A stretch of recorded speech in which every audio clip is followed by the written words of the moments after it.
আপনারা দেখছেন news now, খবরের নতুন ভাষা। দেশপ্রেমিক এবং শহীদদের নাম মুছে ফেলা হচ্ছে পাঠ্যপুস্তক থেকে। অন্ধকারে রাখার ষড়যন্ত্র করা হচ্ছে ভবিষ্যৎ প্রজন্মকে। ৯৬তম আত্মবলিদান দিবস উদযাপন উপলক্ষে আয়োজিত কর্মসূচিতে আমন্ত্রণে উল্লেখ করল All India Democratic Students Organization বা শুক্রবার ওরিয়েন্ট চৌমুহনীতে আয়োজিত কর্মসূচিতে দেশের স্বাধীনতা সংগ্রামে বীর শহীদদের আত্মবলিদানের কাহিনী ভবিষ্যৎ প্রজন্মের সামনে তুলে ধরার দাবিও জানিয়েছে এআইটিএসও। বলে আমাদের দেশের প্রকৃত ইতিহাস আজকে নতুন প্রজন্মের ছেলেমেয়েরা আজকে জানছে না। তাই আমরা বিপ্লবী ছাত্র সংগঠন এআইডিএসের পক্ষ থেকে আমরা দাবি জানাচ্ছি যে আমাদের দেশের সমস্ত আপসহীন ধারার সমস্ত বিপ্লবীদের জীবন কাহিনী পাঠ্যপুস্তকে অন্তর্ভুক্ত করতে হবে।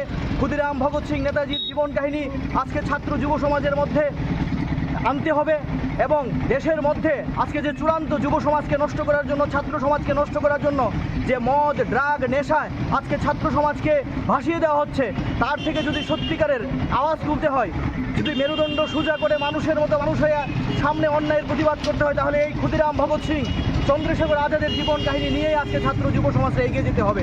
সেই ধারাবাহিকতা সামনে রেখেই চন্দ্রশেখর আজাদের জীবন কাহিনী আমরা আত্মস্থ করতে এবং ওনার মতো জীবন সংগ্রাম সমাজের মধ্যে প্রেরণ করার জন্য ছাত্র সংগঠন ডিএসইউ এমএসএস এর পক্ষ থেকে আজকের এই কর্মসূচি।